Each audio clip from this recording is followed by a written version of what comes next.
Rais wa Marekani anasema Marekani itaondoa pamoja na Iran uranium kutoka maeneo ya nyuklia ya Tehran kwa kutumia uchimbaji chini ya makubaliano yoyote ya amani kabla nyenzo hiyo kuhamishiwa katika ardhi ya Marekani. Rais huyo wa Marekani anadai kwamba uranium ya Iran itahamishiwa nchini Marekani kwa kushirikiana na Iran.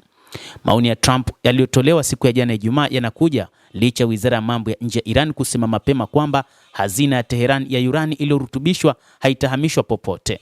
Mtu fulani alisema, tutapataje vumbi la nyuklia? Tutapata kwa kuingia na Iran na wachimbaji wengi, Trump aliambia mkutano wa vuguvugu la kihafidhina la Turning Point USA huko Phoenix katika jimbo la Arizona. Tunahitaji wachimbaji wakubwa zaidi wanaoweza kufikiria, aliongeza rais huyo wa Marekani. Lakini tutaingia pamoja na Iran, tutairudisha nyumbani Marekani hivi karibuni. Rais huyo wa Marekani anaamini kwamba uranium ya Iran itapelekwa nchini kwake Marekani, kwamba Marekani ndio itakuwa inaihifadhi uranium hiyo, huku Iran wakisema kwamba uranium yao haitoenda popote. Licha ya kwamba kulikuwa na taarifa Urusi ilidai kama kuna uwezekano wa kuhamishwa kwa uranium hiyo basi ipelekwe huko Moscow, lakini Marekani ilikataa ombi hilo ikisema kwamba Urusi haiwezi kuchukua rasilimali hiyo ya Iran isipokuwa ni Marekani ambayo itakuwa na uwezo huo.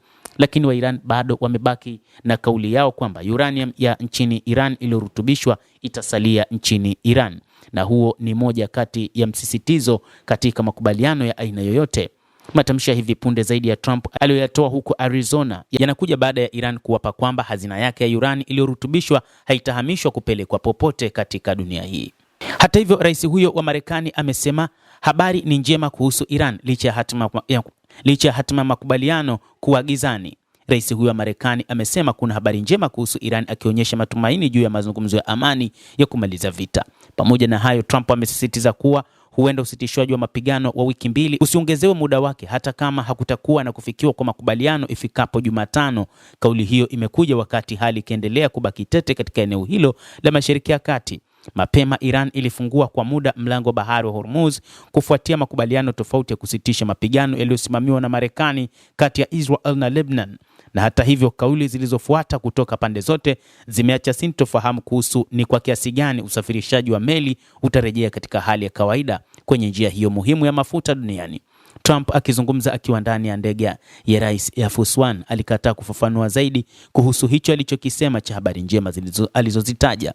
Vita kati ya Marekani na Iran vilianza Februari 28, vimesababisha vifo vya maelfu ya watu na kupanda kwa bei ya mafuta duniani kutokana na kufungwa kwa mlango wa bahari wa Hormuz ambao hubeba theluthi moja ya biashara ya mafuta duniani, ambayo ni sawa na takribani 20 hadi 25 ya mafuta ambayo husambazwa katika ulimwengu. Hata hivyo, maoni ya Trump pia yalifafanua madai yake siku ya Alhamisi kwamba Iran ilikubali kukabidhi uranium yake iliyorutubishwa, lakini bila kutoa maelezo yoyote juu ya uhamisho huo.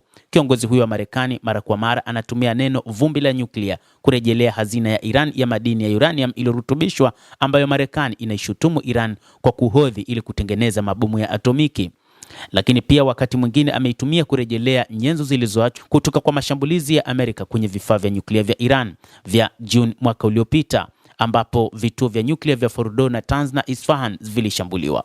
Trump alisisitiza akizidisha kuwa na furaha siku ya Ijumaa kuhusu nafasi ya makubaliano ya amani ya Iran, akiambia shirika la habari la AFP kuwa hakuna hoja za kushikamana na makubaliano yaliyokuwa karibu sana. Trump pia alikosoa muungano wa kijeshi wa NATO akisema kwamba Marekani haihitaji msaada wake kwa sasa. Alipongeza zaidi mapatano ya Lebanon na Israel ambayo alisema yalifanyika baada ya miaka 78 na kuongeza kuwa Marekani itaifanya Lebanon kuwa kubwa tena. Endelea kutufuatilia mtazamaji, lakini ni kusihi usisahau kulike, kucomment, kadhalika kusubscribe channel yetu hii ili upate habari hizi kwa mapana kupitia The World News.